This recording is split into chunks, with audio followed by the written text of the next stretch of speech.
சிராப்பள்ளி மலை மேவும் தட்சிணாமூர்த்தி அருள் நல்கப் பெற்று பராபரமும் எந்நாளும் பைங்கிளியும் பல பாவும் பாடி பாடி தராதலமாரிடற்கு எல்லாம் தன்னமிர்தமாய் தந்தருளும் தாயுமான நிராமயனார் அருள் பெரிய கவிதையினால் பொருளதனை நினைந்து வாழ்வார். உனையன்றி துணை காணேன் ஸ்ரீராமகிருஷ்ண.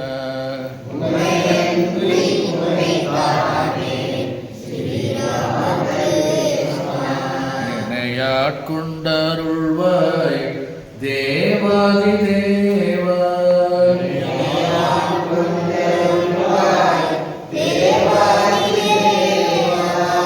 முனிவர்கள் போற்றிடும் மோன பெருநிலையே.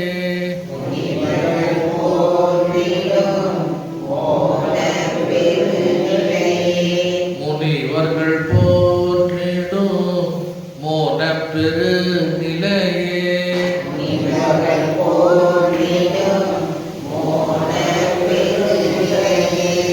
முழு முதலே அன்பே முடிவிலா இன்பமே.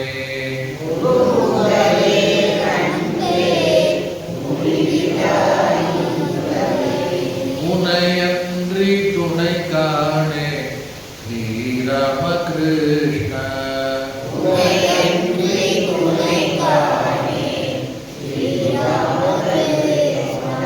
சித்தமலம் தன்னை போக்கும் சர்க்குருவே சின்மயனே.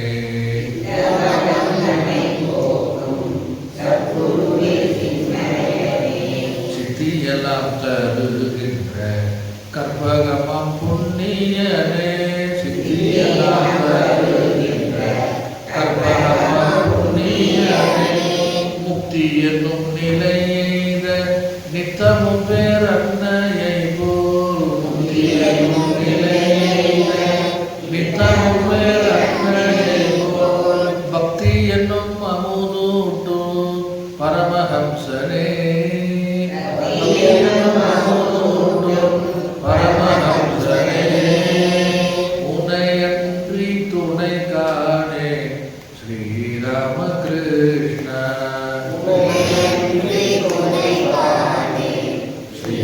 ஸ்ரீராமகிருஷ்ண என்னையாட்கொண்டருள்வாய் தேவாதி தேவா.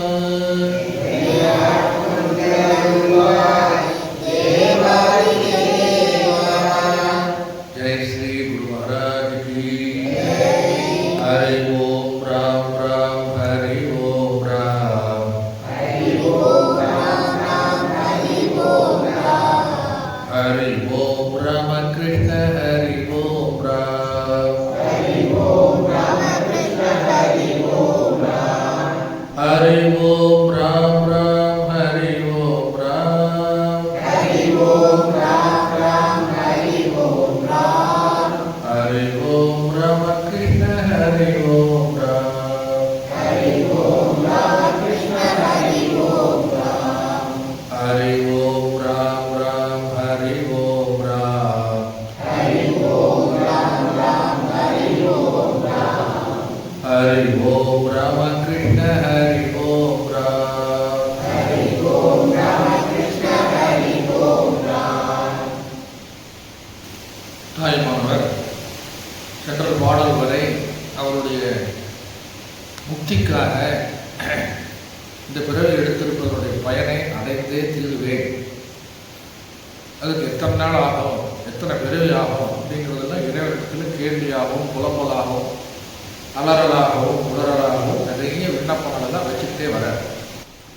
அப்போ அந்த இடத்துல சொல்றாரு, பாராதி அண்டங்கள் அத்தனையும் வைக்கின்ற பரவெளியில் உண்மை காட்டி. பார் அப்படின்னா என்ன அர்த்தம்? பார்னா என்ன அர்த்தம்? உலகம்னு அர்த்தம். தாய்மானவரே ஒரு இடத்துல பாடுறாரு, பாராதி பூதம் நீ அல்லை, உன்னை பாரிந்தேரியம் கரணம் நீ அல்லை, ஆராய் உணர்வு நீ என்றான், ஐயாய் உரைத்து சொல் ஆனந்தம் தோழி. பாராதி பூதம் நீ அல்லை. இந்த தேசத்துக்கு என்ன பேரு? பாரதம் அப்படி பேரு. மண், இந்த மண் இருக்கே, இந்த பிருத்திவி, ஹோல் வேர்ல்டு, நமக்கு எல்லாம் உணவு தருகின்ற இந்த பிருத்திவி மண் தத்துவம் இருக்கு, அதுக்கும் ஒரு பேர் இருக்கு, பார். அதனால தான் சொல்றோம் பாராளும் வேந்தன் சொல்றமா இல்லையா? ஆனா இதுல சொல்றாரு பார் ஆதி அப்படிங்கிறது, எக்ஸெட்ரா எக்ஸெட்ரா. அப்போ பார்லிமெண்ட் அப்படின்னு சொல்லி சொல்றோம். இதெல்லாம் எதை அடிப்படையாக கொண்டு வந்த வார்த்தை அப்படின்னா இந்த பார் அப்படின்னு தான் வந்தது. பார் உலகம், பேருலகம், பார் உலகம். அப்போ பாரோர் புகழ படித்தேலோர் எம்பாவாயின் ஆண்டாள் பாடுறாங்க. பாரோர், பாரோர்னா யாருன்னா பாரில் உள்ளவர்கள், இந்த உலகத்தில் உள்ளவர்கள். பாரோர் புகழ படிந்தேலோ எம்பாவாய். பார் ஆதி அப்படிங்கிறதுக்கு அதுக்கடுத்து இன்னொரு வார்த்தையை கொடுக்கிறார், அண்டங்கள். பாராதி அண்டங்கள். இறைவனை சொல்றோம் அகிலாண்ட கோடி பிரம்மாண்ட நாயகன். தாய்மானவரே பாடுறாரு, பார்க்கமிடம் எங்கும் ஒரு நீக்கமர நிறைகின்ற பரிபூரணானந்தமே. அப்போ அண்டம் அப்படிங்கிறது இந்த பூமியை மட்டும் சொல்றோமா? கிடையாது. இப்போ நம்முடைய சயின்ஸ் பிரகாரம் நம்ம பூமி என்ன பண்ணிக்கிட்டு இருக்கு? சுத்திக்கிட்டு இருக்கு. அது மட்டும் இல்லை, பூமி தன்னைத்தானே சுற்றி கொண்டிருக்கிறது. அது மட்டும் இல்லாமல் சூரிய உருப்பத்தையும் என்ன பண்ணிக்கிட்டு இருக்கு? சுற்றி கொண்டிருக்கிறது. அப்படி சூரியனை சுற்றி எத்தனை கோள்கள் வலம் வந்து கொண்டிருக்கிறது பார்த்தீங்கன்னா நிறைய இருக்கு. சூரியனை சுற்றி புதன் இருக்கு, நிலவு இருக்கு, இல்லை பூமி இருக்கு, சந்திரன், சூரியன், அப்புறம் செவ்வாய். செவ்வாய் கிரகம் சூரியனை சுற்றி சூரியன் வராது. சூரியனை போன்ற சூரிய மண்டலங்கள் நிறைய இருக்கு. சூரியன் இப்போ நமக்கு கண்ணுக்கு தெரிகிறது ஒரு சூரியன் தான். இது போல பல பிரகாசமுடைய அந்த பூமி உருண்டை மாதிரி இருக்கக்கூடியது நிறைய சுற்றிக்கிட்டு இருக்கோம். அதெல்லாம் நமக்கு தெரியலாம். இறைவனுடைய பிரகாசம் எப்பேற்பட்டதுன்னா 1000 கோடி சூரியர்கள் பிரகாசம் அப்படின்னு சொல்லி உபநிஷத்தில் சொல்லப்படுறோம். அவ்வளோ பிரகாசம். அப்போ இதில் இடத்துல சொல்றாங்க என்ன அப்படின்னா, அண்டம் பிண்டம் ரெண்டு இருக்கு. அண்டத்தில் உள்ளது பிண்டத்திலும் இருக்கின்றது, பிண்டத்தில் உள்ளது அண்டத்திலும் இருக்கு. ஒரு பான சோத்துக்கு ஒரு சோறு பதம் சொல்லி சொல்லுவோம். இப்போ இந்த இடத்துல சொல்றாரு என்ன அப்படின்னா, சூரியன், பூமி, மற்ற கோள்களை எல்லாம் நம்ம அளந்தெடுத்து பார்த்தோம்னா நம்மளுடைய பூமி என்னது அப்படின்னா கொஞ்சம் சின்னதுதான். பாராதி அண்டங்கள் அத்தனையும் வைக்கின்ற பரவெளியின் உண்மை காட்டி பெருவெளி. இப்போ நம்ம இந்த உலகத்தில் பூமியில நம்ம எல்லாரும் வாழ்வதற்கு தகுதியான இடம் ஒன்றே ஒன்று, கோள்களிலேயே எர்த்து மட்டும்தான், பூமி மட்டும்தான் நம்மளால என்ன பண்ண முடியும்? சர்வை பண்ண முடியும், வாழ முடியும். 9 கோள்கள், கிரகங்கள் சூரியனை சுற்றி மலம் வந்து கொண்டே இருக்க, அது மட்டும்தானே உலகத்தில் இருக்கு? No no no. Galaxy, milky way, big bang theory, என்னென்னமோ சொல்றான் சயின்ஸ்ல. அப்ப மனசு எவ்வளவு பெருசு! இருப்பதை கண்டுபிடிப்பதை விட இல்லாததையும் மனதை என்ன பண்ணுது? இப்படி இருக்கோ அப்படிங்கிறத கண்டுபிடிச்சு அதையும் ஆராய்ச்சிக்கு உட்படுத்தி அதையும் என்ன பண்றான்? இறைவனுடைய படைப்பு அப்படின்றான் சொல்றான். ஆனா இவை எல்லாம் தோற்றத்திற்கு வந்திருக்கிறது. பிரளயம் வரும்போது இதெல்லாம் போய் எங்க போய் ஒடுங்குது அப்படின்னா அனைத்தும் ஒரு புள்ளியில் போய் என்ன ஆகுது? ஒடுங்குகிறது. ஹோல் அப்படிங்கிறான். என்ன ஹோல்? ஆமா, அதுக்குள்ள போனீங்கன்னா என்ன பண்ண முடியாது, அவ்வளவுதான். அது அப்படியே சுவாகா பண்ணிடும், சுவாலோ பண்ணிடும். கடல் அல்லது நதி, இதுல போய் வந்து சுழல் ஒன்று வரும் பார்த்தீங்களா, சுழல். அதில் போய் மாட்டிக்கிட்டோம்னா நம்ம சுழட்டி சுழட்டி சுழட்டி அடியில கொண்டு போயிடுவோம். அப்புறம் ஆள் ஆயிடுச்சு, க்ளோஸ். அப்படி சொல்றான். பிளாக் ஹோல், மில்கி வே, கேலக்சி அப்படின்னு என்னென்னமோ சொல்றான். இதெல்லாம் என்ன சொல்றதுன்னா அண்ட சராசரங்கள். பிரளயமும் ஒடுக்கமும் எங்க நடக்குது அப்படின்னா பருவுலகத்தில் நடக்கின்றது. அதே பிரளயமும் ஒடுக்கமும் தோற்றமும் நமக்கிட்டே நடக்கலாம். எங்கே அப்படின்னா இப்போ நம்மக்கிட்ட என்ன நடந்துக்கிட்டு இருக்கு? பிரளயம் நடந்துக்கிட்டு இருக்கு. நான் பேசிக்கிட்டே இருக்கேன், நீங்கள் என்ன பண்ணிக்கிட்டு இருக்கீங்க? கேட்டுக்கிட்டே இருக்கீங்க. அதான் திருக்குறளில் திருவள்ளுவர் சொல்றாரு, உறங்குவது போலும் சாக்காடு, உறங்கி விழிப்பது போலும் பிறப்பு அப்படிங்கிறது. நம்ம தினந்தோறும் என்ன பண்றோமா? செத்து செத்து பிழைக்கிறோம். தூங்கும்போது நம்ம தூங்கின மாதிரி இருக்கு, மறுநாள் காலையில் எந்திரிச்சாதான் உண்டு. இல்லைன்னா டைரக்டா நம்ம டோக்கன் வாங்கிட்டு என்ன பண்ணிடலாம் நேரா. அப்ப நம்ம கட்டத்துல வந்து என்ன ஆகுதுன்னா ஆகாச தத்துவம் இருக்கின்றது. என்ன இருக்கு? இதுல சொல்லியிருக்காரு பரவெளி அப்படிங்கிறார். வெளி அப்படின்னா ஆகாசம். என்னது வெளினா என்ன அர்த்தம்? ஆகாசம். பரவெளி, ஆமா, பறந்து விரிந்த வெளி. நான் சொல்ற இடத்துல சிதாகாசம் அப்படிங்கிறது ஒன்று இருக்கு. அப்புறம் என்னது அப்படின்னா பரவெளியாக இருக்கின்ற இந்த பெரு ஆகாசம். இந்த உலகமே, உலகத்துக்கு இடம் தருவது எது? ஆகாசம் தான். சரி, இப்போ நான் ஒரு கேள்வி கேட்குறேன். உலோகத்தில் மட்டும்தான் ஆகாசம் தெரிகின்றதா, இல்லை எல்லா அண்டங்களிலும் எங்கு போனாலும் ஆகாசம் தெரிகின்றதா? எல்லா கிரகங்களுக்கு போனாலும் ஆகாசம் என்பது ஒன்று இருக்கின்றது. இப்போ எல்லாம் இருப்பதற்கு, எல்லாம் உற்பத்தியில் இருப்பதற்கு, எல்லாம் இயக்கத்தில் இருப்பதற்கு எது ஆதாரமாக இருக்கிறதுனா ஆகாசம். என்னது? அது பேர் என்ன அப்படின்னா மகாகாசம். என்ன காசம்? அது இன்னொரு பேர் இருக்கு, ஜடாகாசம். ஜட உலகம். என்ன உலகம்? ஜட உலகம். மகாகாசம், தி ஹோல் வேர்ல்டு. ஆனா ஒண்ணு நீங்க புரிஞ்சுக்கணும், என்ன அப்படின்னா நம்ம படத்துல பார்க்கிறோம் எல்லா கோள்களும் எப்படி இருக்குன்னா உருண்டையா தான் எப்படி இருக்கு. ஆமா, நம்ம மூளையும் எப்படி இருக்கு? உருண்டையாக. அப்போ உருண்டையாக இருக்கின்ற அந்த அந்த கோள்களுக்கு எத்தனையோ அண்ட சராசரங்கள் அங்க மேல மிதந்து கொண்டு இருந்தாலும் அனைத்துக்கும் இடம் தருவது எது அப்படின்னா அந்த ஆகாச தத்துவம். என்ன தத்துவம்? அப்ப ஆனா இந்த உலகம் பிரளயத்துல வந்து எல்லாமே ஒடுங்கி விடுகிறது. எங்க போய் ஒடுங்குது?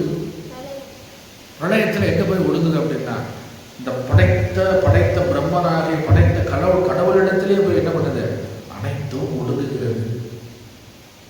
இப்படி இவ்வளவு பெரிய உலகம் எப்படி இறைவனிடத்துல போய் ஒடுங்குது? நம்ப முடியுமா? அதுக்கு ஒரு உதாரணம் சொல்றேன். என்ன உதாரணம் அப்படின்னா ஆலம் விதை இருக்கு. என்னது? ஆலம் விதை. விதை ஆலமரம் இல்லையா? அதனுடைய விதை எவ்வளவு பெருசு? இவ்வளவு பெருசு இருக்குமா? சின்னதா இருக்கும். அந்த விதையை நம்ம பயிர் செய்து மரம் வளர்த்தால் அந்த மரம் எவ்வளவு பெருசா வருது?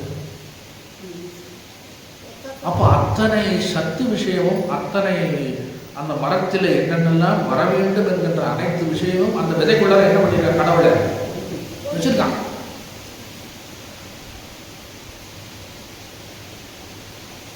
விட்டோம்னா ஒரு ஊரையே இந்த மரம் என்ன பண்ணிடும்? வளைச்சு போட்டுரும். ஆலமரம். ஆனா அதனுடைய விதை வந்து பார்த்தீங்கன்னா இப்பொழுதுதான் சின்னதா இருக்குறாங்க. அப்படிதான் அதுதான் உதாரணம் சொல்றாங்க. எப்படி அப்படின்னா ஆலமரம் இந்த விதையிலே ஒடுங்கி இருக்குது. இந்த நம்ம புரிஞ்சுக்கிறது தான் இருக்கு. என்ன அப்படின்னா இந்த ஆல விதையில் அத்தனை அந்த அம்சங்களும், மரத்தினுடைய அம்சங்களும் இதில் இருக்கின்றது. மாமரம் எடுத்துப்போம். மாமரத்தில் என்ன வருது? நமக்கு கடைசியா மாம்பழம் வருது. மாம்பழத்திலே எத்தனை வெரைட்டி இருக்கு? நிறைய வெரைட்டி இருக்கு இல்லையா? இப்படி எல்லா வெரைட்டியுமே வந்து பார்த்தீங்கன்னா மாமரம் அப்படிங்கிற ஒரு கேட்டகரியில் போயிருது. இந்த மாங்கொட்டை எவ்வளோ பெருசு இருக்குன்னா இவ்வளோதான் இருக்கு, சின்னதாக தான் இருக்கு, பிஞ்சு. அதை வந்து பார்க்கும்போது சின்னதாக இருக்குது, ஆனால் மரமான பிறகு அது எவ்வளோ பெருசாக வருது இல்லை? அப்படி எல்லா உயிரினங்களிலும் ஆராய்ச்சி பண்ணி பார்த்தோம்னா இருக்கிறதுலே சிறிய விதை எது அப்படின்னா ஆல விதை தான் சொல்றாரு இந்த இடத்துல. அப்புறம் வந்து பரவெளி என்ன ஆகாதுன்னா ஜடாகாசம். இந்த ஆகாச தத்துவத்தில் ஆகாசத்துல எல்லாம் போய் ஒடுங்குவது போல இந்த இடத்துல சொல்றாரு, பாராதி அண்டங்கள் அத்தனையும் வைக்கின்ற பரவெளியில் உண்மை காட்டி. நாம தூங்கும்போது ஒடுங்கி விட்டது உலகம், நாம எந்திரிச்ச உடனே உலகம் என்னாச்சு, தோற்றத்திற்கு வந்தாச்சு. அது ஒரு எக்ஸாம்பிள். ஆக இந்த பாடல்ல முதல்ல எடுத்தோடனே சொல்றாரு, அண்டங்கள் அவ்வளவு பெரியதாக இருந்தாலும் அனைத்தும் பிரளயத்துல போய் என்ன ஆகுது, ஒடுங்கி ஒரு விதை நிலையில் என்னாச்சு, ஒடுங்கி விட்டது. இப்ப நாமளே குழந்தைய பிறக்கும்போது சின்னதா இருக்கும், குட்டி குழந்தை. இப்போ வளர்ந்து வளர்ந்து இப்போ எவ்வளோ பெரிய ஆளாக இருக்கும், பஸ்ஸில் போய் உட்காந்து நமக்கு இடமே யாராலும் தர முடியல, அந்த அளவுக்கு ஃபேட்டாக இருக்கும், அந்த அளவுக்கு பெருத்த உருவமாக வளர்ந்து விட்டோமே. இது எங்கே போய் ஒடுக்குது, முதல்ல எங்கிருந்து வந்தது, தாயினுடைய வயிற்றுல தான் வந்தது. மறுபடியும் எங்கே போய் ஒடுக்க போகுது அப்படின்னா பூமிக்கு தான் போய் ஒடுக்க போகுது. அதுவும் பஞ்சபூதம், இதுவும் பஞ்சபூதம். அப்போ ஒடுக்கமும் தோற்றமும் என்ன பண்ணிக்கிட்டு இருக்குது, ஓயாது மாறிக்கொண்டே இருக்கிறது, நிகழ்ந்து கொண்டே இருக்கிறது. அந்த உண்மையை எனக்கு காட்டினாய் அப்படிங்கிறார். அந்த உண்மையை எனக்கு காட்டினாய். இது ஒரு பெரிய ஆராய்ச்சியாகவே எடுத்து நம்ம என்ன பண்ணலாம், ஆராய்ச்சி பண்ணலாம். உலகம் எப்படி தோன்றியது, இந்த உலகம் தோன்றிய போது பிரகஸ்பதி என்ன பண்ணாரா, எல்லா உயிரினங்கள்லையும் ஒவ்வொரு விதையை எடுத்து வச்சார். பிரளயத்துக்கு அப்புறம் இந்த விதையை ஊன்றினால் மறுபடியும் எல்லாம் என்ன பண்ணியாங்கன்னா வரணும். இதெல்லாம் ஒரு புராண கதையில சொல்லுவாங்க. அப்போ என்ன அர்த்தம் ஆகுது அப்படின்னா, பாராதி அண்டங்கள் அத்தனையும் வைக்கின்ற பரவெளியில் உண்மை காட்டி. இப்போ எப்போ பிரளயம் வரப்போகுது தெரியாது. சுனாமி வந்தா என்ன ஆகுது, அது ஒரு சின்ன பிரளயம். சுனாமி வந்தா அது ஒரு சின்ன பிரளயம். அப்படியே வாரி சுருட்டிக்கிட்டு என்ன பண்ணிடும், எல்லாத்தையும் தண்ணிக்குள்ள கொண்டு போயிடுச்சு. யாரும் எதிர்பார்க்கல. பூகம்பம் வந்தா அதுவும் ஒரு பிரளயம் தான். ஆனா இடி, மின்னல், பூகம்பம், பிரளயம், சுனாமி எல்லாம் ஒன்று சேர்ந்து வந்தா என்ன ஆகுறது, அவ்வளவுதான். உலகம் அழிவு பாதைக்கு கடவுளை என்ன பண்ணிட்டாரு, இனிமேல் யாரும் இருக்க வேண்டாம், எல்லாம் க்ளோஸ், கதவை மூடு, சுருட்டுறா எல்லாத்தையும். ஒரு நிமிஷத்துல எல்லாம் என்ன ஆயிரும் அப்படின்னா க்ளோஸ் ஆயிடும். யார் நினைச்சா, கடவுள் நினைச்சா. சொல்றாங்க இந்த இடத்துல, பாராதி அண்டங்கள் அத்தனையும் வைக்கின்ற, பாராதி அண்டங்கள் அத்தனையும் வைக்கின்ற பரவெளியில் உண்மை காட்டி. ஆகாசத்துக்குள்ள இது எல்லாமே என்ன இருக்கு, அடங்கி இருக்கின்றது. இப்போ ஒரு பலூன் இருக்கு. பலூன் ஊதுவதற்கு முன்னாடி சின்னதா இருக்கு. அது ஊதுனா அதுக்குள்ள என்ன இருக்கு, காற்று இருக்கு. இந்த காற்றை நம்ம ஃபியூஸ் பண்ணிட்டோம் அப்படின்னா, காற்று வெளியில போயிடுச்சுன்னா பலூன் என்ன ஆகிடும், சுருங்கிடும். இப்போ இந்த வெளிய ஏதோ ஒரு திருவிழாலெல்லாம் ஏதோ ஒரு நிகழ்ச்சிக்கெல்லாம் பலூனே பறக்க விடுறாங்க தெரியுமா. பெருசா இருக்கும் பலூன், அது மேலே பறந்து போகலாம், மேலே தொங்க விடுறாங்க. ஆமாம், அதுக்குள்ள என்ன இருக்கு, காற்று தான். ஒரு கெமிக்கல் கலந்தது, நைட்ரஜன் சம்திங் கலந்து என்ன பண்ணுறாங்க, பறக்க விடுறாங்க. அது என்ன ஆகுது, மேலே போய் பெருசாக பறந்து நிற்குது. அந்த பலூன் இருக்கிற காற்றை எடுத்துட்டோம் அப்படின்னா பலூனை மடித்து பாக்கெட்டில் என்ன பண்ணிக்கலாம், சுருட்டிக்கலாம். அது மாதிரி தான் உலகம். உலகம் விரிவடைந்திருக்கின்ற பொழுது பஞ்சபூதங்களால் ஆனபோது பெருசாக தெரியுது. பஞ்சபூதங்கள் தன்னுடைய எல்லாத்தையும் சுருக்கிக்கிச்சு அப்படின்னா இந்த உலகம் என்னது அப்படின்னா மடித்து பாக்கெட்டில் போட்ட மாதிரி படைக்கின்ற பிரம்மாவுக்கு என்னது, ஒரு கமண்டலம் இருக்குல்ல, அந்த கமண்டலத்தில் போட்டு கொண்டு போயிடுவார். அகஸ்தியர் காவிரியை எங்கிருந்து வடிய விட்டாரு, கமண்டலத்திலிருந்து தான் வடிய விட்டார். இப்படி புராண கதையெல்லாம் பார்க்கணும். அது போலத்தான் அடுத்து சொல்றாரு, பாராத அண்டங்கள் அத்தனையும் வைக்கின்ற மனவெளி உண்மை காட்டி பற்று மனவெளி காட்டி. ஒரு சொட்டு தண்ணீர், கடல் நீர் எடுத்து ஆராய்ச்சி பண்ணோம்னா கடலையே ஆராய்ச்சி பண்ண மாதிரி ஆச்சா இல்லை. அதுபோல கடவுள் ஒருவர், நாம் எல்லாம் என்னது அப்படின்னா அவருடைய அம்சம். ஜீவர்கள் பலர், கடவுள் ஒருவர், ஜீவர்கள் பலர். இதுல கடவுளை அறிய வேண்டுமா இல்ல உன்னை அறிய வேண்டுமா? எதை அறியணும்? ரெண்டுமே அறியணும். ஃபர்ஸ்ட் எதை அறியணும் அப்படின்னா தன்னை அறிய வேண்டும். தன்னை அறிந்தால் என்ன பண்ணலாம்? உலகத்தை அறியலாம், இறைவனையும் அறியலாம். தன்னை அறிய தனக்கு ஒரு கேடில்லை, தன்னையே அர்ச்சிக்க தான் இருந்தானே. திருமூலர். தன்னை அறிந்து இன்பமுற வெண்ணிலாவே ஒரு தந்திரம் நீ சொல்ல வேண்டும் வெண்ணிலாவே அப்படின்னு பாடி வச்சாங்க. முதல்ல யாரை அறிய வேண்டும் என்றால் தன்னை அறிய வேண்டும். ஏன் அப்படின்னா அண்டத்தில் உள்ளது பிண்டத்திலும் இருக்கின்றது. நாம பிண்டம். இந்த ஹோல் வேர்ல்டு என்னது அப்படின்னா அண்டம். சொல்றாரு இந்த இடத்துல, மனதால் எண்ணி பார்க்க முடியாதது இந்த உலகத்தில் எதுவுமே கிடையாதான். மனதை நம்ம அடக்கி உள்முகமாக திருப்பி மனதை நம்ம ஒரு பொருளின் மீது செலுத்தினால் அது என்னங்கிறது நம்மளால கண்டுபிடிக்க முடியும் அப்படிங்கிறாங்க. மனதிற்கு அந்த அளவுக்கு சக்தி இருக்கு. எப்படி? பஞ்சாங்கத்தை பார்க்கிறோம். இத்தனாம் தேதி மழை வரும், இத்தனாம் தேதி வெள்ளம் வரும் போட்டிருக்கான். இதுல பஞ்சாங்கத்தில். அப்போ வெளியில் உள்ளதை உள்ளே நம்மளால என்ன பண்ண முடியும்? கிரகிக்க முடியும், நினைக்க முடியும். கைலாயத்துக்கு போயிட்டு வந்திருக்கோம். ஒரு தடவை போயிட்டு வந்தா போறோம். அந்த கைலாய காட்சியை நம்ம மனசுக்குள்ள என்ன பண்ணலாம்? கொண்டு வரலாமே. பார்க்காமே கொண்டு வரமே, போட்டோவில் பார்த்தே கொண்டு வரமே. இப்ப அண்டம், பேரண்டம், வெளி இதெல்லாம் சொல்லப்பட்டிருக்கு. இயற்கையில் என்ன சொல்லப்பட்டிருக்கு? அண்டம், பேரண்டம், வெளி. அனைத்தையும் கண்ணால பார்க்க முடியாது. பேரண்டம், இந்த கண்டம் இதெல்லாம் அனைத்தையும் என்ன பண்ண முடியாது? கண்ணால பார்க்க முடியாது. ஆனால் மனதால் என்ன பண்ண முடியும்? கிரகிக்க முடியும். இங்கிருந்துகிட்டே என்ன நடக்குதுன்னு நம்மளால சொல்ல முடியும். அதுக்கு சக்தி இருக்கு. இந்த மாதிரி மனசை தயார் பண்ணணும். இப்படி பண்ணினா நமக்கு என்னது அப்படின்னா அதுதான் இங்க சொல்றாரு அடுத்த வரியில, பற்று மனவெளி காட்டி. மனசால எல்லாத்தையும் என்ன பண்ணினா கிரகித்து விடலாம். இந்த ஹோல் வேர்ல்டு வாரே எதுக்கு நடக்குதுன்னா, வேர்ல்டு வார அந்தந்த நாட்டுக்கு இந்த நாட்டுக்கு எதுக்கு நடக்குது அப்படின்னா எல்லாம் மனசுல உள்ள போராட்டம். அந்த நாட்டு அதிபருக்கு மனசு அப்படி இருக்கு, இந்த நாட்டு அதிபருக்கு மனசு இப்படி இருக்கு. அதனால ரெண்டு பேரும் என்ன பண்றாங்க? சண்டை போடுறாங்க. சாதிக்க முடியாததையெல்லாம் சாதிக்கக்கூடிய வல்லமை எதற்கு உண்டுன்னா மனதிற்கு உண்டு. உலகத்துல என்னென்னமோ அறிவியல் கண்டுபிடிப்புகள்லாம் வந்திருக்க, அனைத்தும் யாரால் கண்டுபிடிக்கப்பட்டது? மனிதனால் தான். அந்த மனிதன் எதை கொண்டு கண்டுபிடித்தால்? மனதினால் தான். எதுக்கு உட்காந்துக்கிட்டு இருக்க செல்போன் இதை யார் கண்டுபிடிச்சாங்க? அதுவும் மனிதன் தான். அழிவு பாதைக்கும் அவனே கண்டுபிடிக்கிறான், நல்ல விஷயத்துக்கும் அவனே என்ன பண்றான்? அதையும் கண்டுபிடிக்கிறான். அப்போ பறவெளி பெரியதா, மனவெளி பெரியதா?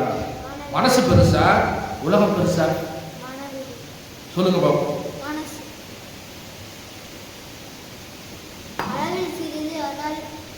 அதனால அடுத்த வரைக்கும் சொல்றாரு என்ன அப்படின்னா, பாராதி அண்டங்கள் அத்தனையும் வைக்கின்ற பறவெளியோடு உண்மை காட்டி பற்று மனவெளி காட்டு மனவெளியினில் தோய்ந்த பாவியின் பரிசு காட்டி. என்ன சொல்றாருன்னா, மனவெளியினில் தோய்ந்த பாவியின் பரிசு காட்டி. இப்போ நம்ம என்ன பண்றோம் அப்படின்னா, ஒரு நாளைக்கு 3 அவஸ்தைகளில் இருக்கும். ஒன்று ஜாகிரத அவஸ்தை, விழிப்பு நிலை. இன்னொன்று கனவு நிலை. இன்னொன்று தூக்கத்தினுடைய நிலை. 3 நிலைகளும் நம்ம என்ன பண்ணிக்கிட்டு இருக்கோம்? மாறி மாறி மாறி அமைந்து கொண்டே இருக்கின்றோம். அப்போ கனவு உலகத்தில் என்ன பண்றான் அப்படின்னா, வேறு ஒரு உலகை மனிதன் என்ன பண்றான்? சிருஷ்டிக்கிறான். இப்ப இருக்கிற இந்த உலகம் என்ன ஆகுது? கனவுல நமக்கு தோன்றுகிறது. இதே உலகத்தை கனவுல நாம் என்ன பண்றோம்? சிருஷ்டிக்கிறோம். அங்கேயும் என்ன இருக்கு? மனசுதான் இருக்கு. அப்போ மனவெளியினில் தோய்ந்த பாவியை பரிசு காட்டி அப்படிங்கிறது. பரிசு அப்படிங்கிறது இந்த இடத்துல என்ன அப்படின்னா, இந்த 3 நிலைகளிலும் நாம் அடைந்த நிலை என்ன, நாம் அடைந்த பயன் என்ன அப்படின்னு சொல்லி பார்த்தோம்னா, இப்போ பிளட் டெஸ்ட் எடுக்கிறோம். நம்ம என்ன பண்ணுறோம்? பிளட் டெஸ்ட் எடுக்கிறோம். எவ்வளோ? 1 லிட்டர் ரத்தம் எடுப்பாங்களா? பிளட் டெஸ்ட்டுக்கு எவ்வளோ ரத்தம் எடுக்கலாம்? கொஞ்சம் தான் எடுக்கிறான்.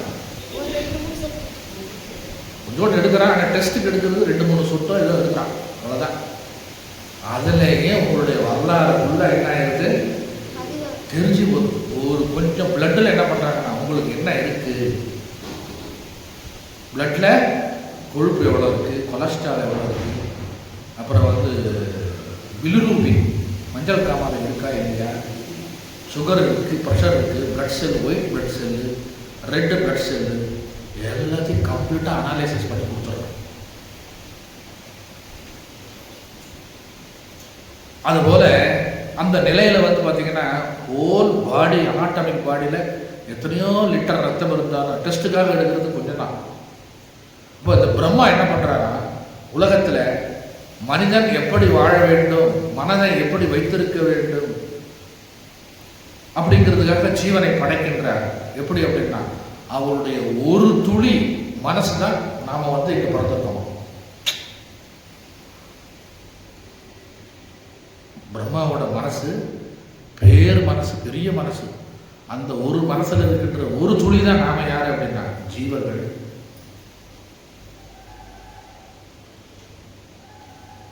அப்போ அமைப்பில் 2ம் ஒன்று. பிரம்மாவும் நாமளும் என்னது அப்படின்னா ஒன்று. எப்படி அப்படின்னா அவர் உலகை படைக்கின்றார், நாமளும் உலகத்தை என்ன பண்றோம்? படைக்கின்றோம். உண்மையிலேயே மனிதனே ஒரு பிரம்மா தான். இப்போ அப்துல் கலாம் இருந்தார். அப்துல் கலாம் என்ன கண்டுபிடிச்சாரு? ஏவுகணை. அவரை எப்படி தெரியுமா சொல்றாங்க? ஏவுகணையின் பிரம்மா. என்னது? யாரு? அப்துல் கலாம். ஏன்னா அதை தான் அவர் என்ன பண்ணாரு? கண்டுபிடிச்சாரு. அதுக்காக தன்னுடைய வாழ்க்கையே என்ன பண்ணாரு? அர்ப்பணிச்சிட்டாரு. அதை தவிர எதுவும் கிடையாது வாழ்க்கையில். இன்னும் நிறைய பொருள்களை கண்டுபிடிச்சார். யாரு? Thomas Alva Edison. என்ன கண்டுபிடிச்சாருன்னு ஒரு லிஸ்டே போடலாம், அவ்வளோ பெரிய லிஸ்ட் போய்கிட்டே இருக்கு. யாரு? Thomas Alva Edison. அப்போ அவர் யாரு அப்படின்னா அவரும் பிரம்மா தான். எதுக்கு பிரம்மா அப்படின்னா அவர் கண்டுபிடிச்சதுக்கெல்லாம் அவர் தான் பிரம்மா. நியூட்டன் புவியீர்ப்பு விசையை கண்டுபிடிச்சார். அவருடைய காலத்தில் அவர் வீட்டில் ஆப்பிள் மரம் இருந்தது. ஆப்பிள் மரத்துலேருந்து ஆப்பிள் என்னாச்சு? அது பாட்டு மேலே போகக்கூடாதா? கீழே விழுந்தோடனே அதை கண்டுபிடிச்சிட்டாரு. ஏன் ஆப்பிள் மேலிருந்து கீழே விழுகிறது, ஏன் மேலே போகக்கூடாது கண்டுபிடிச்சாரு. என்ன? புவியீர்ப்பு விசை. ஆனால் அந்த புவியீர்ப்பு விசை ஏற்கனவே இருந்ததா இல்லையா? இருந்துச்சு. ஆனால் கண்டுபிடிச்சது யாரு? இருக்குங்கிறத கண்டுபிடிச்சு சொன்னது யார்? நியூட்டன் விதினே ஒன்று இருக்கு. தமிழில் சயின்ஸில் படித்தவங்களுக்கு தெரியும். Newton, the law of Newton அப்படின்னு படிக்கிறோமா இல்லையா? அப்போ உலகத்தில் நாம எல்லாமே யாருன்னா நாம எல்லாம் ஒரு பிரம்மா தான். கல்யாணம் பண்ணிக்கிட்டோன்னா குழந்தை பிறகுது. அந்த குழந்தைக்கு பிரம்மா யாருன்னா நான் தான். சொல்லி வச்சா கிடக்கு. அப்போ படைக்கும் தொழிலில் எல்லா ஜீவர்களும் என்ன பண்ணிக்கிட்டு இருக்காங்க? ஈடுபட்டு கொண்டிருக்கிறார்கள். இதை கண்டுபிடிச்சது யாரு? ஒரு ஆளு. அவர் யாரு? இந்த பொருளுக்கு அவர் தான் பிரம்மா. அப்போ அனைத்திற்கும் ஆதாரமாக அனைத்தையும் படைத்தவர் யாருன்னா அவர் தான் சர்வ வல்லமை படைத்தவர். அவர் தான் யாருன்னா பிரம்மன். யாரு? நாமெல்லாம் சின்ன சின்னதாக கண்டுபிடிச்சிட்டு இருக்கோம். பென்சிலு, பேனா, நோட்டு புக்கு, இங்கு, செல்ஃபோனு. நாம் கண்டுபிடிக்கிறதுல நாசமாக போகிறதுக்கு என்ன பண்ணுறோம்? கண்டுபிடிக்கிறோம். ஆனால் அவருடைய கண்டுபிடிப்பு பெரிய கண்டுபிடிப்பு. ஜகத்தையே என்ன பண்ணுறாரு? படைத்திருக்கின்றார். சரி, இப்போ படைக்கிறவன் நமக்கு என்ன பேர் தெரியுமா? பாவி. என்னது? பாவி. நான் படைத்தேன் அப்படிங்கிற அகம்பாவம் வந்துருது நமக்கு. என்ன வந்துருது? நான் படைத்தேன், நானே கர்த்தா அப்படிங்கிற அகம்பாவம் வந்துருது. அதனால நம்ம கீழ்மை அடைகின்றோம். எதெல்லாம் உன்னை கீழ்மைப்படுத்துகிறதோ அது பாபம், எதெல்லாம் உன்னை மேன்மை அடைய செய்கிறதோ அது புண்ணியம் அப்படிங்கிறார் விவேகானந்த சுவாமிகள். பாவத்துக்கும் புண்ணியத்துக்கும் புது டெபரேஷனே கொடுக்குறாரு. மனிதனை எது கீழ்மைப்படுத்துகிறதோ அது பாபம், மனிதனை எது உயர்வடைய செய்கிறதோ அது புண்ணியம். இப்போ நாம இந்த உலகத்தில் நாமளும் படைக்கிறோம், பிரம்மாவும் படைக்கிறாரு. அமைப்பில் இரண்டும் ஒன்றாகத்தான் இருக்கிறது. அவரும் படைக்கிறாரு, நானும் படைக்கிறேன்.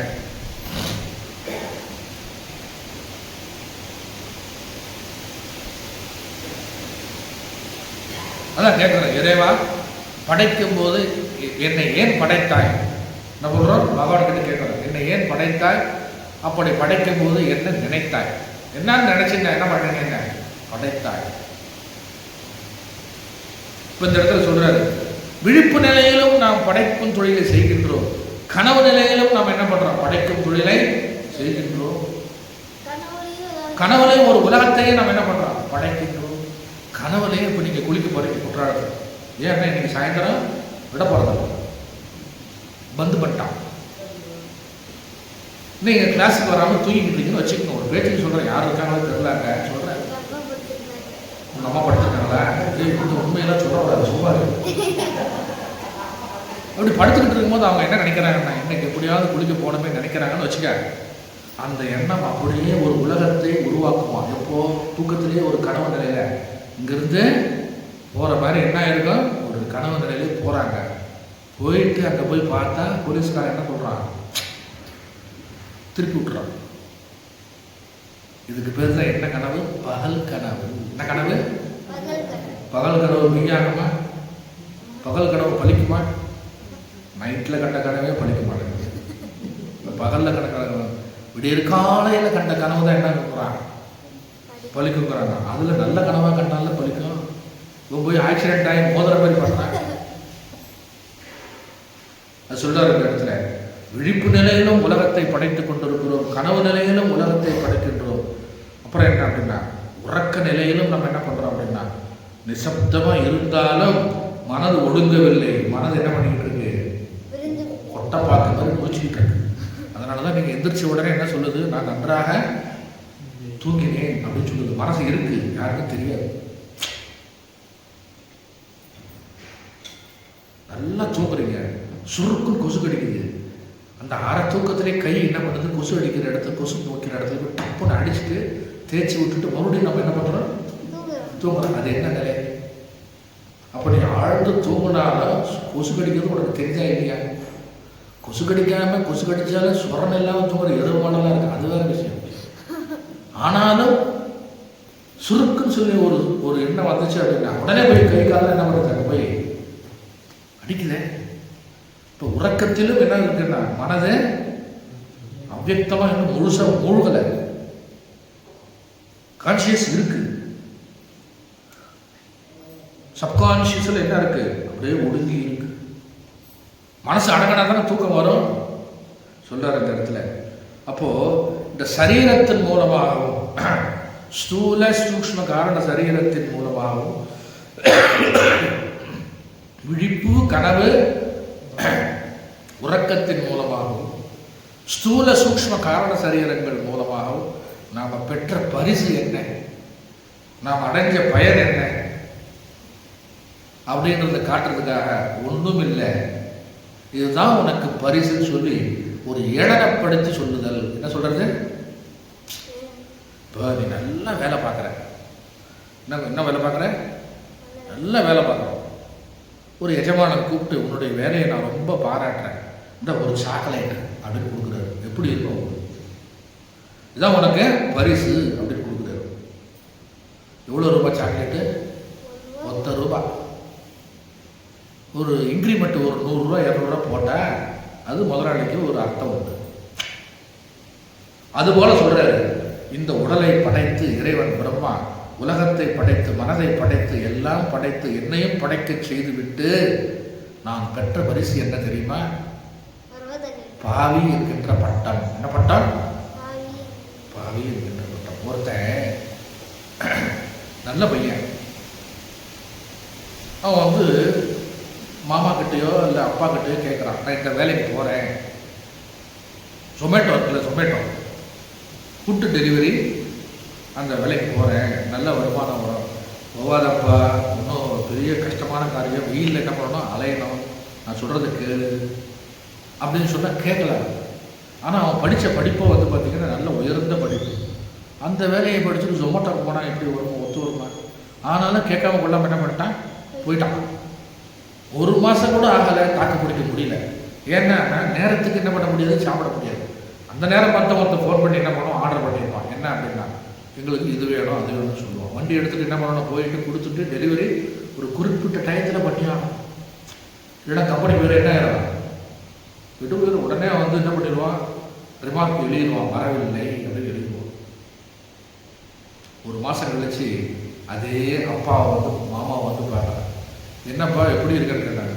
நீங்கள் அப்போவே சொன்னீங்க, நான் கேட்குறேன். அடப்பாவி, என்ன பாவி, அடப்பாவி. நான் சொன்ன நீ கேட்டியா?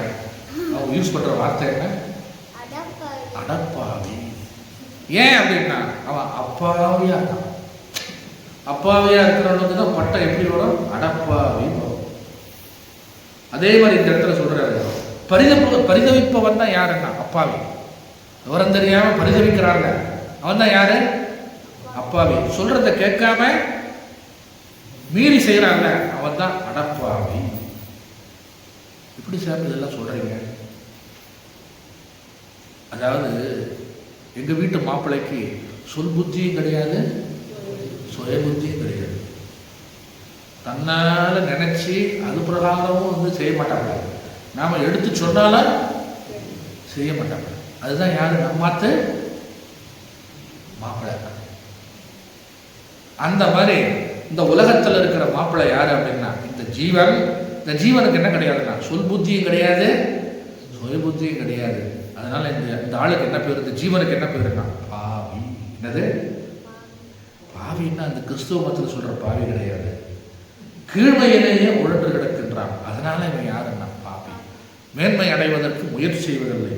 மேன்மை அடைவதற்கு முயற்சி செய்வதால் அவன் யார் அப்படின்னா புண்ணியசாலி. என்ன சாலி?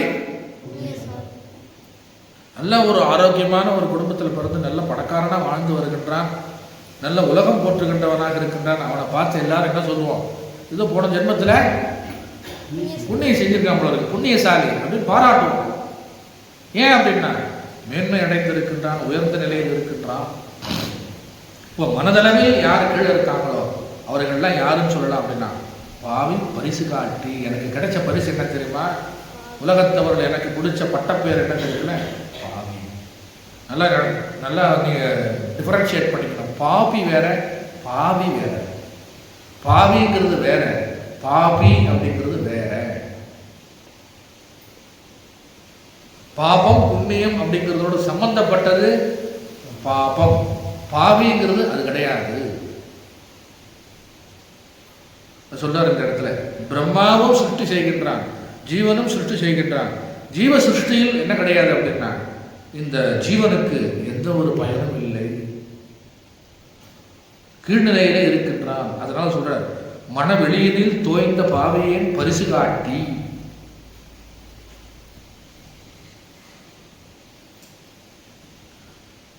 அதாவது மாட்டிக்கொண்டவன் அப்படின்னு சொல்லி பேரான். பாபிக்கு இன்னொரு அர்த்தம் சொல்றாங்க. என்ன சொல்றாங்க, எக்கு தப்பா எசக பிசக போய் என்ன பண்றது, மாட்டிக்குது. அப்படிதான் நம்ம இந்த உலகத்துல வந்து என்ன பண்றோம், சிக்கி இருக்கும். இந்த வடிவேல் ஜோக்கு பார்த்தீங்கன்னா சமயத்தில் நான் காரில் போகும்போது பார்ப்பேன். இந்த காலேஜில் வந்து மல்டி ப்ரோக்ராம்னு ஒன்று நடக்கும், ஒவ்வொன்றும் ஒவ்வொரு விதமாக நடக்கும். அதில் இவனுடைய விட்டு உள்ளே வந்துடும். யாருடைய விட்டு, வடிவேல் விட்டு. அவன் சொல்கிறான், இப்படி இல்லை சிக்கி இருக்கேன் பார்த்தீங்களா அப்படின்னு சொல்லி. யாரு, வடிவேல். அந்த மாதிரி தான் நாமளும் என்ன பண்ணிருக்கோம், உலகத்தில் சிக்கி இருக்கும். அடியாரே பாடுகிட்டார், சிக்கி தவிக்கின்றேன். அதனால சொல்றாரு, மனவெளியினில் தோய்ந்த. நம்ம மனசுல தான் நம்ம என்ன பண்ணிக்கிட்டு இருக்கோம், ஊசலாடி கொண்டிருக்கின்றோம். மனதை விட்டு நம்ம என்ன பண்றதில்லை, மனாதீனத்திற்கு வருவதில்லை. எதை சுற்றி நம்மளுடைய வாழ்க்கை இருக்கு, மனதை சுற்றி தான் வாழ்க்கை இருக்கு. மனசை சரி பண்ணோம்னா எல்லாத்தையும் சரி பண்ண மாதிரி சொல்றாரு இந்த இடத்துல. அடுத்த லைன், தாராளமாய் நிற்க நிச்சிந்தை காட்டி. இந்த மனசு சிந்தை ரெண்டுத்துக்கும் ஒரே மீனிங் தான். தாராளமாய் நிற்க நிச்சிந்தை காட்டி. அரசனாக இருக்கின்றவன் ஆண்டின்னு சொல்ல முடியுமா, அதுவும் கிடையாது.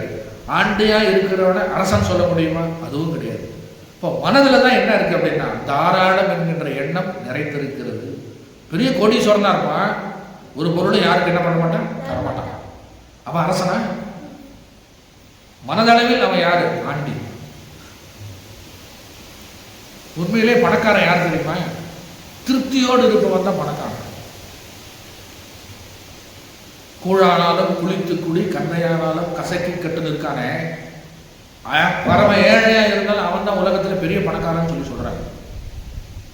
இப்ப ஏழை பணக்காரன் எப்படி பார்க்கப்படுத்துவது அப்படின்னா, தாராள மனசுடையவன் ஏழையாக இருந்தாலும் அவன் யாருன்னா அரசன். கருமையாக இருந்து அரசனாக இருந்தால் அவன் யாருன்னா ஆண்டி. ஏன் அப்படின்னா மனசுல அவனுக்கு என்ன இல்லை அப்படின்னா தாராள மனப்பான்மை இல்லை. ஈரட்ட பணம் படைத்தவர்கள் எல்லாம் பணம் எல்லாருக்கும் கொடுக்க மாட்டாங்க.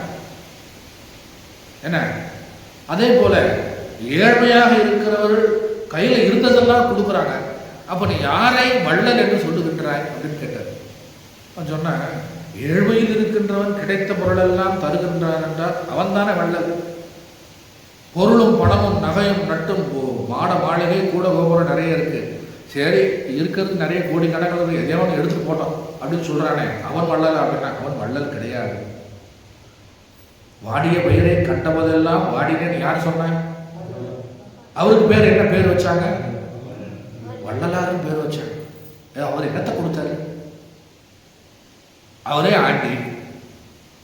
ஏன் அப்படின்னா மனசு அப்படி இருந்தது. முல்லைக்கு தேர் கொடுத்தான் யாரு? பாரு. அப்படி மனசளவுல எப்படி இருக்கணும்? தாராளமா இருக்கணும். அதுக்கு தான் போட்டி. தாராளமாய் நிற்க நிச்சிந்தை காட்டி சிந்தையில நமக்கு என்ன வரணும் அப்படின்னா தாராளம் வர வேண்டும். எதற்கு தாராளம் வர வேண்டும் அப்படின்னா ஒரு துளி நீர் ஆராய்ச்சி பண்ணா கடலே ஆராய்ச்சி பண்ண மாதிரி. அப்போ இந்த தாராளம்ங்கிறது என்ன அப்படின்னா மனதை நம்ம என்ன பண்ணணும் அப்படின்னா கடல் அளவு உலக அளவு விரிக்கணுமா, அகண்டாகாரத்தில் விரிந்தோட செய்வது. அப்படிதான் இறைவன் இருக்கின்றார். இறைவன் எப்படி இருக்காரு? சின்ன விதையில இல்லை. இறைவன் எப்படி இருக்காருன்னா பெரிய அளவில் இருக்கார். பெரும் பொருள், பரம்பொருள். எப்படி இருக்காரு? பரம்பொருள். சின்னமாவா இருப்பார், சின்னதா இருப்பாரு. பெரிய பொருள். அந்த பெரிய பொருளை நினைப்பதற்கு மனசு எப்படி இருக்கணும் அப்படின்னா பெருசா இருக்கணுமா சின்னதா இருக்கணுமா? பெருசா தான் இருக்கணும். அகண்டாகார பெருவெளியில் மனதை என்ன பண்ணணும் அப்படின்னா விரித்து விட வேண்டும், பெரிய மனசாக்கிடணும்.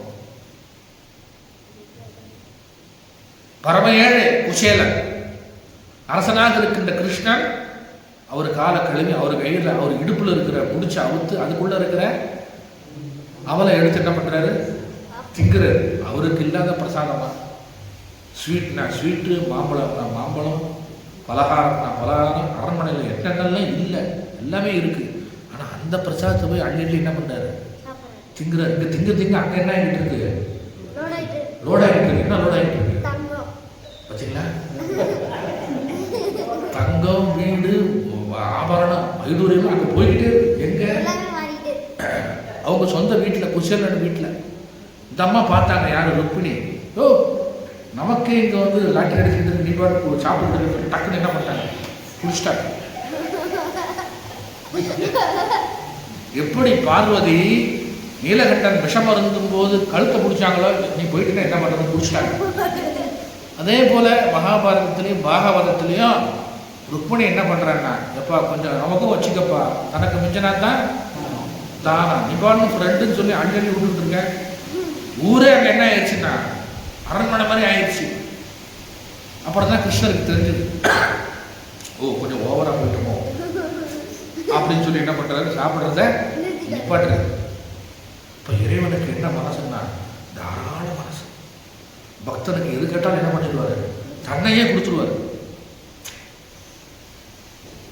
அதனால சொல்றாரு தாராளமாய் நிற்க நிச்சிந்தை காட்டி.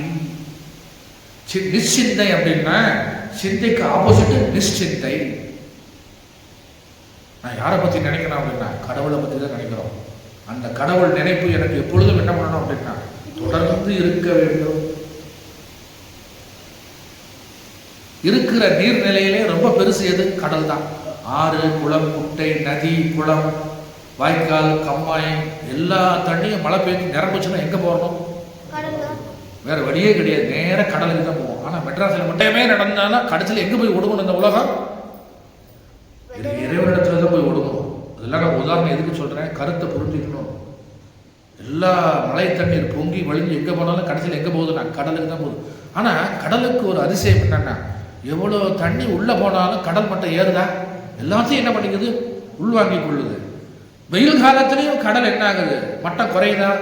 நீர்நிலை அந்த அளவு குறையுதா அப்படின்னா அதுவும் இல்லையே. இப்போ கடல் மாதிரி இறைவன் இருக்காரா? அனைத்தையும் வாங்கிக் கொள்கின்றார், அனைத்தையும் தருகின்றார், அவருடைய அனைத்தையும் வாங்கிக் கொள்கின்றார், அனைத்தையும் தருகின்றார். அது சொல்றாங்க இந்த இடத்துல. எனவே என்னுடைய சிந்தை கடல் போல் வானம் போல் பெரிய விஷயத்தெல்லாம் சொல்லும் போது ரெண்டை ஒப்பிடுவோம் நம்ம. ஒன்று வானம் ஆகாசம், இன்னொன்று கடல். இது ரெண்டுத்தையும் இறைவனோடு ஒப்பிட்டு பேசும்பொழுது என்னுடைய சிந்தை நிராகார நிர்விகார பெருவெளியில் தாராளமாய் அதில் நிற்க நிச்சிந்தை காட்டி, எனக்கு இந்த உலகத்தை பற்றி பார்த்தா, படைப்பை பார்த்தா, அழிவை பார்த்தா, பிரம்மாவோட படைப்பை பார்த்தா ஆச்சரியமா இருக்கு. அதை விட ஆச்சரியம் என்ன படைச்சிருக்கானே, அதுவும் ஆச்சரியமா இருக்கு. இதெல்லாம் மனசுல நினைச்சா நான் யாரை நினைக்கணும் அப்படின்னா கடவுளைத்தான் நினைக்க வேண்டும். நிச்சயத்தை காட்டி அடுத்த லைனோட முடிச்சிடுறேன். சதாகால நிஷ்டை எனவே சகஜ நிலை காட்டினேன். அது அடுத்த வகுப்புல நம்ம பார்ப்போம் காலையில். ஓம் ஸ்தாபகாய ச தர்மஸ்ய சர்வதர்மஸ்வரூபிணே அவதார வரிஷ்டாய ராமகிருஷ்ணாய தே நமः.